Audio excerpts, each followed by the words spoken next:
World's most richest person कौन है, हम आज की स्टोरी में जानेंगे। उनका नाम है एलन मस्क, जिनकी आज जो नेट वर्थ है वो $240.7 बिलियन है। ये कैसे हुआ कि 2020 में एलन मस्क 35 नंबर में रिचेस्ट पर्सन की लिस्ट में थे, मगर एक साल में 2021 में वो दुनिया के सबसे अमीर शख्स बने। एलन मस्क जो हैं वो को फाउंडर हैं पेपॉल के और टेस्ला जैसी कंपनी को ओन करते हैं और स्पेस एक्स कंपनी को भी ओन करते हैं, जो वर्ल्ड की बहुत बड़ी कंपनीज में जिनका शुमार होता है। एलन मस्क 28 जून 1971 में साउथ अफ्रीका में पैदा हुए। इनके फादर का नाम था एरल और मदर का नाम था मे। इनके पेरेंट्स कैनेडियन सिटीजन थे। इनके पेरेंट्स ने इन्हें टीन एज में एक कंप्यूटर गिफ्ट किया। कंप्यूटर की मदद से उन्होंने 12 साल में एक सॉफ्टवेयर बनाया गेम का, जिस सॉफ्टवेयर का नाम था ब्लिस्टर वीडियो गेम।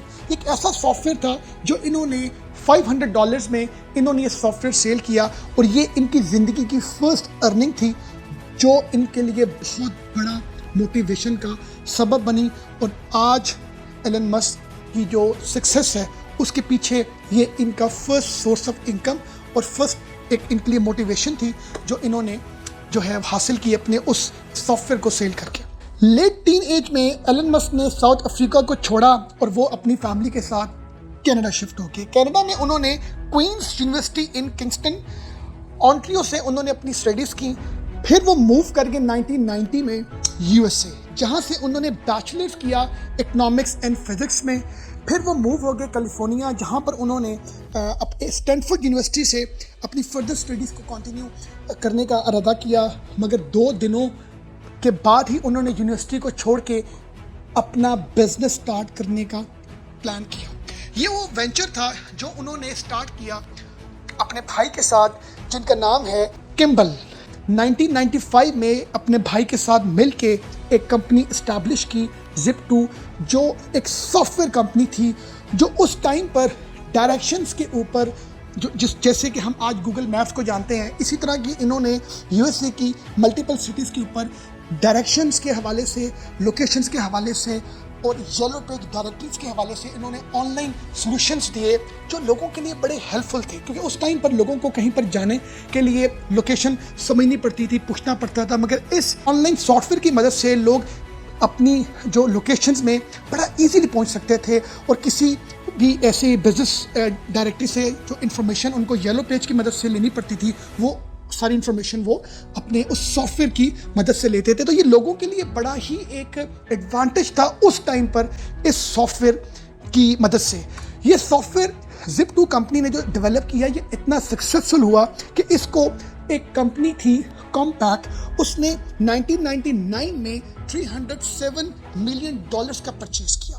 अब उनका जो नेक्स्ट वेंचर वो स्टार्ट करते हैं, वो करते हैं X.com के नाम से, जो एक इंटरनेट फाइनेंशियल कंपनी होती है जो डिजिटल फाइनेंशियल सर्विसेज देती है। यूएसए के अंदर जो बैंकिंग सिस्टम है वो इतना स्लो है, लोगों के लिए कैश डिपॉजिट करना, उनकी विड्रॉल करना, ट्रांजैक्शंस करना, ये बहुत टाइम टेकिंग एक प्रोसेस था और लोगों के लिए बहुत बड़ा चैलेंज था बैंक जाना। तो उन्होंने प्लान किया कि वो एक ऐसा सॉफ्टवेयर डेवलप करें जिसमें वो अपनी ट्रांसफ़र, विड्रॉल्स, अपनी जितनी भी ट्रांजैक्शंस हैं उनको वो ऑनलाइन कर सके।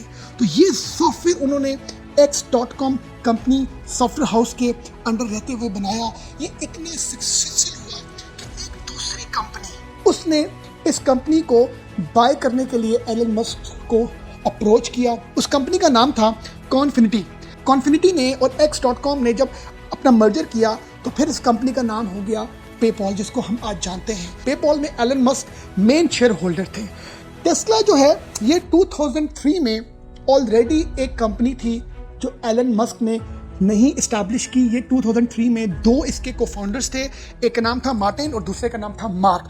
ये कंपनी 2003 में इन दोनों को फाउंडर्स ने इस्टेब्लिश की, मगर एलन मस्क ने 2004 में इस कंपनी में $30 मिलियन इन्वेस्ट किए और 2004 में इस कंपनी के ये मेन शेयर होल्डर बन गए। टाइम गुजरता रहा और 2008 में एलन मस्क टेस्ला के CEO बन गए। फिर 2009 में टेस्ला को बहुत से फाइनेंशियल प्रॉब्लम्स का सामना करना पड़ा, बहुत से लॉसेस का सामना करना पड़ा, जिसकी वजह से एलन मस्क ने ये डिसाइड किया कि वो टेस्ला को लिमिटेड कंपनी से पब्लिक लिस्टेड कंपनी बनाए।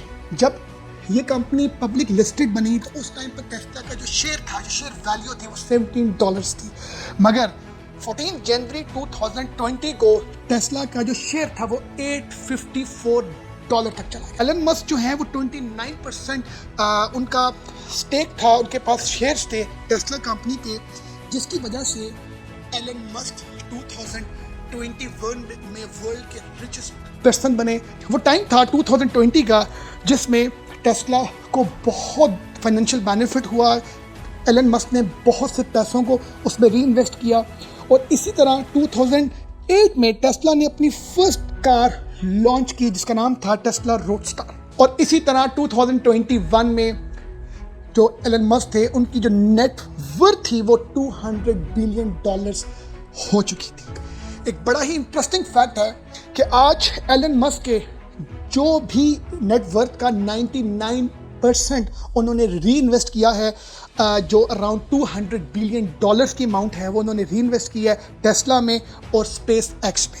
ये बड़ा ही इंटरेस्टिंग फैक्ट है। उनका जो नेक्स्ट वेंचर है वो है स्पेस एक्स, एक कंपनी है जो उन्होंने इस्टेब्लिश की 2002 में। स्पेस एक्स का एक विजन है कि ये 2025 में इंसानों को मार्स तक लेके जाएंगे और वहाँ का विजिट करवाएंगे और ये एक ऐसी कॉलोनी वहाँ पर डेवलप करना चाहते हैं, स्टैब्लिश करना चाहते हैं मार्स में, जो लोगों को मार्स तक लेके जाए। और भी बहुत से वेंचर्स हैं एलन मस्क के जो उन्होंने किए हैं, जिसमें कुछ नाम हैं मैं आपके साथ शेयर करूंगा। सोलर सिटी कंपनी 2006 में एलन मस्क इसके चेयरमैन हैं, मेजर इन्वेस्टर हैं।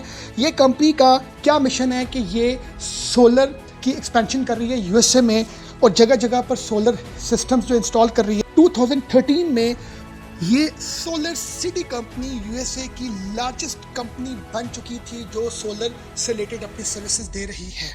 और इसी तरह एक और बड़ा एक्सीलेंट वेंचर एलन मस्क का, उसका नाम है न्यूरालिंक।